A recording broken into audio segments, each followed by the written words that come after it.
South India Shopping Mall, The Wedding Mantra, Sarikotta Wedding Collection, South India Shopping Mall. అందరికీ నమస్కారం. Welcome back to IT media. మన ఆయుర్వేదం ప్రోగ్రామ్కి అందరికీ స్వాగతం. అయితే నరాల బలహీనత గురించి ఎంత మాట్లాడుకున్నది చాలా తక్కువ అని చెప్పుకోవచ్చు. ఎన్ని వీడియోస్ చేస్తున్నా ఇంకా కామెంట్స్ వస్తున్నాయంటే ఎంతమంది అసలు నరాల బలహీనతని ఫేస్ చేస్తున్నారో మనం తెలుసుకోవచ్చు. అసలు ఈ నరాల బలహీనత ఎందుకు వస్తుంది?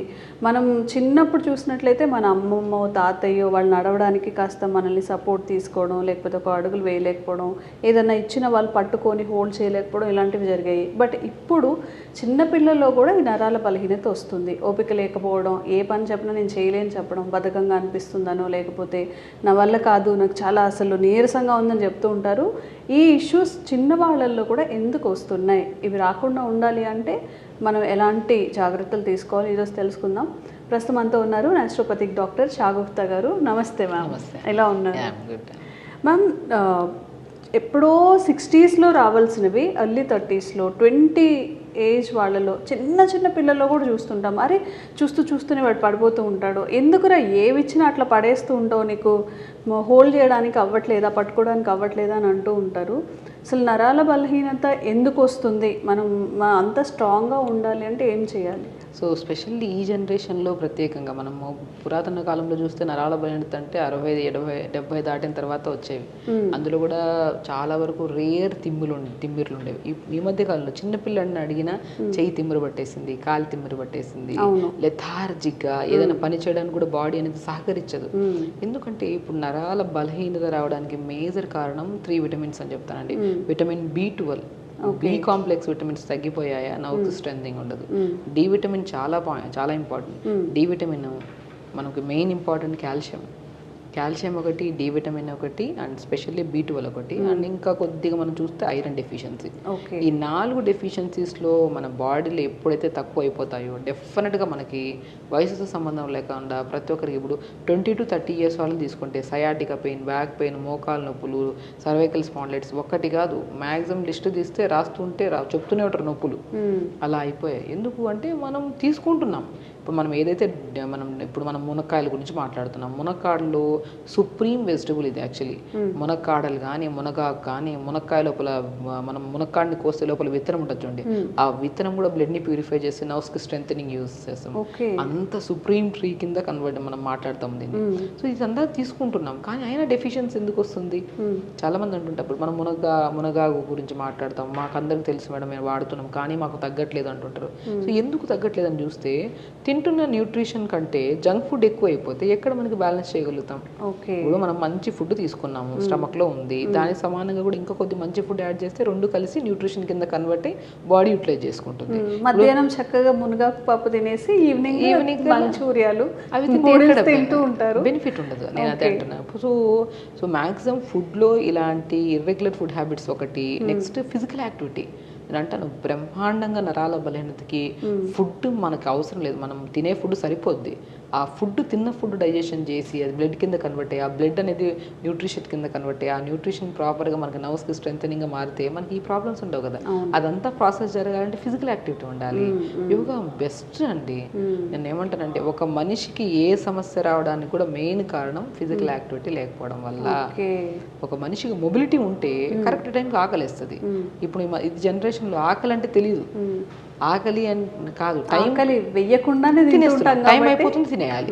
ఇప్పుడు లేట్గా లెగుస్తాం, బ్రేక్ఫాస్ట్ 10కి తింటాం, 1:30కి అప్పుడు మేల్కొంటాం కదా. అంటే బ్రేక్ఫాస్ట్ తినేది 10కి కదా, 1:30కి అప్పుడు డైజెషన్ అవుతుంది. ఎందుకంటే మీరు 8కి బ్రేక్ఫాస్ట్ చేసేనంటే 1కి ఆకలి వేస్తుంది. సో మీరు 10కి బ్రేక్ఫాస్ట్ చేస్తే ఆకలి లేదు, బట్ టైం అయిపోయిందని తినేస్తున్నాం. ఈ బ్రేక్ఫాస్ట్ చేసింది డైజెషన్ అవ్వాలి, అది మిగిలిపోయింది పొట్టలో. మళ్ళీ ఈ ఆకలి అనే ఫీలింగ్తో, టైం అయిపోయిందన్న ఫీలింగ్తో తినేస్తాం లంచ్ కూడా. ఈ లంచ్ డైజెషన్ అయ్యేటప్పుడు కల్లా 4 to 5 మధ్యలో మనకి స్నాక్ టైం వచ్చేస్తుంది. అప్పుడు బిస్కెట్ కావాలి, కంపల్సరీ టీ కావాలి మనిషికి. కావాలనేది కాదు, మన చుట్టుపక్కల తాగుతున్నారు, వేరే వాళ్ళు కూడా తాగుతున్నారు, ఫోన్ చేసినా కూడా వాళ్ళు కూడా ఫ్రెండ్స్ కూడా తాగుతున్నారు, మనం తాగేయాలి. అసలు మనకి పొద్దున బ్రేక్ఫాస్ట్ లేట్గా తిన్నాం కదా, అది డైజెషన్ అవ్వలేదేమో, లంచ్ కూడా కొద్దిగా హెవీగా తిన్నాం కదా, అది కూడా డైజెషన్ అవ్వలేదు, టీ బిస్కెట్లు వేసాం కదా, ఇవి హెవీ అయిపోతుంది. అంటే స్టమక్లో ఎంత స్టోరేజ్ ఉందనో గమనించాం మనం. వేస్తూనే ఉన్నాం. మనం ఏమనుకుంటాము ఇంకా డిన్నర్ టైంకి వచ్చిన తర్వాత మళ్ళీ ఏదో తినేస్తాం. ఇవన్నీ క్లమ్జీ అయిపోయిన తర్వాత మనకి డైజెషన్ అవ్వక పొట్టలో అలా ఉండిపోయి బ్లోటెడ్ అయిపోతుంది. పడుకుంటున్నప్పుడు నిద్ర రాదు, పొట్ట అంతా హెవీగా అనిపిస్తూ ఉంటుంది. ఇన్ని చూసారా? నేనేమంటుంటే ఆ ఫుడ్ని మార్నింగ్ పూట లేగండి, లేచిన తర్వాత మంచిగా బ్రేక్. ఇప్పుడు నర్వ్ ప్రాబ్లంలో specially back pain, knee pain, sciatic pain, any kind of pains joints సంబంధించి ఉంటే దాన్ని మనం ఏం చేయాలి? మీరు ఇవన్నీ ఇప్పుడు నేను మునక్కాడల గురించి చెప్పాను, దీంట్లో విటమిన్స్, మినరల్స్ ఒకటి కాదు కౌంట్ చేస్తా వెళ్తే ఎన్నో రకాలు అన్నీ. ఇప్పుడు మనం పాలలో దొరికేవి, అవునా, సో మనం నాన్ వెజ్లో దొరికేవి అన్ని ప్రోటీన్స్, విటమిన్ అన్నీ అండి, కౌంట్లెస్ అన్నీ ఉంటాయి మునక్కాడలో. మనము పోనీ ఎంత మోతాదులో తీసుకుంటాం అనేది కూడా చాలా ఇంపార్టెంట్. రోజుకి ఒక మనిషికి 1 లేదా 2 మునక్కాడలని ముక్కలు తింటున్నాం, నచ్చింది కదా అని చెప్పి గిన్నె వేసుకుని తినేస్తాం, వేడి చేస్తుంది. అదేమంటారంటే వేడి అయిపోతుంది నా మునక్కాయలు తింటే. వేడి ఎందుకు అవుతుంది? మీరు తినాల్సిన దానికంటే ఎక్కువ తినడం వల్ల. సో ఒక మోతాదులో పెట్టుకోండి. ఇప్పుడు ఒక మ్యాక్సిమం లంచ్లో ఎంత తింటామంటే ఒక 7 ముక్కల చిన్న చిన్న ముక్కల్లాగా మనం కూరలా చేసుకుంటాం. స్టీమ్ పెట్టుకొని జస్ట్ కొద్దిగా పెప్పర్ పౌడర్, లైట్ సాల్ట్, కొద్దిగా సన్ఫ్లవర్ సీడ్స్ పౌడర్ చేసుకుని ఎంత టేస్టీగా ఉంటుంది. అలా చేసుకొని తిన్నాం అనుకోండి, ఒక మ్యాక్సిమం ఒక బౌల్లో, చిన్న బౌల్లో తీసుకుంటాం. పొట్ట ఇంతే పొట్ట, దీనికి ఎన్ని వేస్తాం? 20 వేస్తాం ముక్కలు. ఒక లిమిట్గా వేయాలి. ఆ లిమిట్ దాటిన తర్వాత వేస్తే అది వేడి అయిపోతుంది. అరే అది ఆ రోజు తింటే పడలేదు మనకు అని చెప్పేసి తినడమే ఆపేస్తాం. సో అలా కాదు, మనము ఈరోజు మునక్కాయలు తిన్నామా, ఓ రోజు పాలకూర తిన్నామా, ఓ రోజు మెంతి కూర తిన్నామా, ఓ రోజు సొరకాయ తిన్నామా, ఓ రోజు బీరకాయ, ఓ రోజు కాగా, అన్నిట్లో ఉంటాయి విటమిన్స్. కానీ ఎంత మోతాదులో తింటున్నాం అనేది చాలా ఇంపార్టెంట్. లిమిట్గా తింటే అది న్యూట్రిషనే, అది మోర్ తింటే అది విషమే అంటాను అంతే. సో అలాగా లంచ్ టైం, మార్నింగ్ బ్రేక్ఫాస్ట్ టైంలో మంచిగా జావ చేసుకోండి. రాజగిరా సీడ్స్ అంటారు, నర్వ్ స్ట్రెంథనింగ్. అది ఒకటి మునక్కాడల గురించి మనం మాట్లాడదు. రాజగిరా సీడ్స్ అంటే తోటకూర విత్తనాలు దొరుకుతాయి మనకి, చాలా ఫేమస్ ఈ మధ్య కాలంలో. రాజగిరా సీడ్స్ అంటే ఒక్కొక్క ఏరియాలో ఒక్కొక్క పేరును పెడతారు. తోటకూర విత్తనాలు, మన తెలుగులో అయితే తోటకూర విత్తనాలు అంటారు. అవి చిన్న చిన్నగా ఉంటాయి. అవి పెనం మీద వేసి ఇలా వేపితే పాప్కార్న్ లాగా ఊడిస్తాయి, పేలాల్లాగా. దాన్ని లడ్డూలాగా కూడా చేసుకొని తింటుంటారు. బట్ నేనేమంటాను, దాన్ని బ్రేక్ఫాస్ట్ రూపంలో తీసుకోండి. మార్నింగ్ టైమ్స్ కొద్దిగా జొన్న పిండి, రాగి పిండి, రాజగిరా పిండి మూడింటిని కలిపేసుకొని మార్నింగ్ దాంట్లో దోశలాగా చేసుకోండి. కొద్దిగా మినపప్పు పౌడర్ కలిపేసుకుంటే దోశ అయిపోతుంది. ఒకరోజు ఇడ్లీ బ్యాటర్లో కలుపుకోండి పౌడర్ని కొంచెం, ఇంకొద్దిగా ఇంకా హై న్యూట్రిషన్ ఇవ్వాలంటే కొన్ని పంకిన్ సీడ్స్, పూల్ మకానా కూడా అద్భుతంగా పనిచేస్తారు నరాల బలహీనతకి. పూల్ మకానా అంటే తామర గింజలు. నేను 4-5 ఆప్షన్స్ చెప్తున్నాను, ఎందుకంటే మీకు ఏది ఈజీగా అవైలబుల్గా ఉంటుందో అది తెప్పించుకుంటారనేసి. సో కాబట్టి మనం pumpkin seeds, water melon seeds, sunflower seeds, pool makhana, తోటకూర విత్తనాలు, ఇవన్నీ హై న్యూట్రిషియస్ కలిగి ఉండేవండి. మనకి ఈజీగా కూడా దొరుకుతాయి. మనకి ఎక్కడ దొరకనంత అని కాదు, ఎక్కడైనా సరే దొరుకుతాయి. ఒక దొరకని పక్షాన మనం మ్యాక్సిమం రాగి పిండితో దొరుకుతుందా, జొన్న పిండి దొరుకుతుందా, సజ్జ పిండి దొరుకుతుందా, బార్లీ కూడా దొరుకుతాయి. వీటన్నిటిని కాంబినేషన్ చేసుకోండి. మీకు దొరికేవి తెచ్చుకొని, ఒకవేళ మనం మార్నింగ్ బ్రేక్ఫాస్ట్ ఏమన్నాను, రాగి, జొన్న, సజ్జ, బార్లీ, రాజగిరా సీడ్స్ అన్నిటిని కలుపుకొని జాగ్రత్త తీసుకోమని. ఇందులో 5 మాట్లాడుకున్నామా, దాంట్లో 2 దొరుకుతాయా, రెండింటిని కలిపేసుకోండి. దొరకవని చెప్పి సంవత్సరాలు వెయిట్ చేసేవాళ్ళు, దొరికిన దాంట్లో తీసుకోండి. దొరికినప్పుడు మళ్ళీ చూద్దాం. సీడ్స్ కొన్ని యాడ్ చేసుకొని, తెల్ల నువ్వులు కొద్దిగా, కొన్ని క్యారెట్ చాప్ చేసేసుకొని ఒక సూప్ మంచిగా మార్నింగ్ జావా, మధ్యాహ్నం పూట మంచిగా కర్రీలో మునక్కాడలు తీసుకోండి. సూప్లో చాలా అద్భుతంగా పనిచేస్తుంది. ఈవినింగ్ టైమ్స్లో మనం డైలీ మునక్కాడలు కూరలాగా కాకుండా ఈవినింగ్ 2-3 మునక్కాయ ముక్కలు, హాఫ్ క్యారెట్, హాఫ్ బీట్రూట్, 4 సొరకాయ ముక్కలు, కొద్ది కొత్తిమీర, పుదీనా, ఒక ప్లైట్ పచ్చిమిర్చి చేసేసి, ఒక గ్లాస్ నీళ్ళు వేసి కుక్కర్ పెట్టేసేయండి.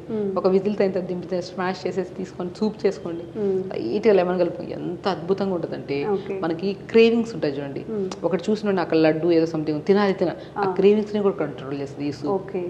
టమ్మీ ఫుల్ గా ఉన్నప్పుడు ఇంకో ఏదో తినాలని అనిపించదు, అది హెవీనెస్ ని కంట్రోల్ చేస్తుంది. ఫస్ట్ పాయింట్ ఆ క్రేవింగ్స్ ని కంట్రోల్. ఎందుకంటే జ్యూస్ అనేది మనకి లిక్విడ్ ఫామ్ కదా, మోర్ న్యూట్రిషన్. అది ఉందనుకోండి మనకి ఏది తినాలి అది తినాలనే క్రేవింగ్స్ రావు. సో అది సూప్స్ చేసుకోవచ్చు. మనం మ్యాక్సిమం ఆ మునక్కాయల లోపల గుజ్జుని అంత లైట్గా ఉడకబెట్టి ఆ గుజ్జు అంతా తీసేసి చపాతీ పిండిలో కలుపుకొని చపాతీ చేసుకోవచ్చు. ఆ మునక్కాయ గుజ్జుని తీసుకొని ఇడ్లీ బ్యాటర్లో కలిపి ఇడ్లీ చేసుకోవచ్చు. అద్భుతం అండి. ఒకసారి వంట చేసుకున్న ప్రతి ఒక్కరికి చెప్తున్నాను, చిన్నగా దాన్ని ఎలా వాడచ్చు అని ఇంకొద్ది మాడిఫై చేస్తే రోజుకు ఒక డిఫరెంట్ ఐటమ్ వండొచ్చు అంటాను. మనం ములంకాడ అంటే ఎక్కువ సాంబార్లో ఏదైనా పులుసులాగా చేసుకొని తింటాం తప్పితే ఇడ్లీలో కానీ ఇట్లా బ్యాటర్స్గా యూస్ లైట్ ఉడకబెట్టేసి దాని పిప్పంతా తీసేసి ఇడ్లీ పిల్లలు మునక్కాళ్ళు అంటే కొంతమంది తినరు అది తీసేసి ఈ పిప్పంతా తీసేసి ఇడ్లీ బ్యాటర్లో కలిపేసుకొని కొన్ని సన్ఫ్లవర్ సీడ్స్ పౌడర్ కలిపేసుకొని ఇడ్లీ చేయండి, టేస్టీగా ఉంటుంది. మనం ఇడ్లీ అంటే 4-5 ఇడ్లీలు వేసుకుని ఇంత చట్నీ వేసుకుని తింటుంటాం, అయినా కూడా ఆ టేస్ట్ అనిపించదు. బట్ ఇలా చేసుకోండి, చాలా అద్భుతంగా ఉంటుంది. ఓకే. సో టేస్ట్ వండే విధానంలో మనకు తెలిసి ఇప్పుడు డాక్టర్సే చెప్పాల్సిన అవసరం లేదు, సింపుల్ టెక్నిక్స్ వండే వాళ్ళకి అన్నీ తెలిసి యాక్చువల్లీ. ఇప్పుడు ఇలా జస్ట్ ఒక టిప్ లాగా చెప్తున్నాను, ఇలా వండుకోండి, రెగ్యులర్గా యోగా చేసుకోండి. అంటే చెప్తున్నాను కదా, మునక్కాడల్ని మనం రెగ్యులర్గా అట్లీస్ట్ సూప్స్లో కానీ ఇలాగ మనం ఇడ్లీస్లో కానీ బ్రేక్ఫాస్ట్లో ఏదో ఒక పూట అట్లీస్ట్ 4-5 ముక్కలు చిన్న 1 ఇంచ్ ముక్కలైనా తీసుకోండి, అద్భుతంగా పనిచేస్తుంది. దాంతోపాటు రెగ్యులర్గా దొరకనప్పుడు జామకాయలు తీసుకోండి, జామకాయల్లో కూడా విటమిన్స్ ఎక్కువ ఉంటాయి, నర్వ్ స్ట్రెంథనింగ్కి చాలా మంచిది. దానిమ్మకాయ చాలా మంచిది నర్వ్ స్ట్రెంథనింగ్కి. సో ఇన్ని రకాలు మాట్లాడుకున్నప్పుడు అట్లీస్ట్ మనం రెగ్యులర్గా ఒకరోజు చేసి ఆపేయకుండా ప్రతిరోజు అలా చేసుకుంటూ ఉంటే ఒక్కొక్క రోజు ఒకటి యాడ్ చేసుకోండి. ఓకే. సో ఆ బెనిఫిట్ కూడా మనకి తొందరగా దొరుకుతుంది. రెగ్యులర్ యోగా కూడా ఉంది, ఫిజికల్ యాక్టివిటీ ఉంది కదా, స్ట్రెస్ తగ్గుతుంది, యాంగ్జైటీ తగ్గుతుంది, మోర్ ఆక్సిజన్ తీసుకుంటాం, వదిలాల్సిన గాలి కరెక్ట్ వదులుతాం. సో అంత ప్రాసెస్ బాగుంటుంది. ఓకే. సో మ్యామ్ చెప్పినట్టుగా కొంతమంది డాక్టర్స్తో మాట్లాడేటప్పుడు నాకు అసలు భయం వేస్తుంది, మనం జంక్ ఫుడ్ అనేది స్లో పాయిజనస్గా మన బాడీ అంతా డ్యామేజ్ చేస్తుందా అని చెప్పి. హెల్దీగా ఒక పూట తిన్నామని 2 పూట్ల జంక్ తినేస్తూ ఉంటాము. జంక్ అంటే నాట్ ఓన్లీ నూడిల్స్ ఇవే రావు, బయట చేసే ఫుడ్ దాన్ని అడల్టరేట్ చేస్తారు, ప్యాకెడ్ ఫుడ్ ఇవన్నీ ఇంక్లూడ్ ఉంటాయి. కాబట్టి మనం హెల్త్ మంచిగా ఉండాలి అనుకున్నప్పుడు తప్పకుండా అది శ్రమ అయినా సరే ఒక 1 అవర్ ముందు లేచి వండుకోవడానికి, లేదా చాలా తక్కువ మసాలాలు ఆయిల్స్ ఈ జంక్ని తక్కువగా తీసుకోవడానికి ట్రై చేయండి. అండ్ మ్యామ్ ఇప్పుడు ఏదైతే మెన్షన్ చేశారో మునంకాడల్ సూప్స్ కానివ్వండి, వీటన్నిటిని ట్రై చేయండి. తప్పకుండా కామెంట్స్ రూపంలో తెలియచేయండి అవి మీకు ఎలా వర్క్ అయ్యాయో. ఇంకెలాంటి డౌట్స్ ఉన్నా కూడా కామెంట్స్ చేసేయండి, వాటి మీద వీడియోస్ చేసే ప్రయత్నం చేస్తాం. Thank you ma'am. నమస్తే.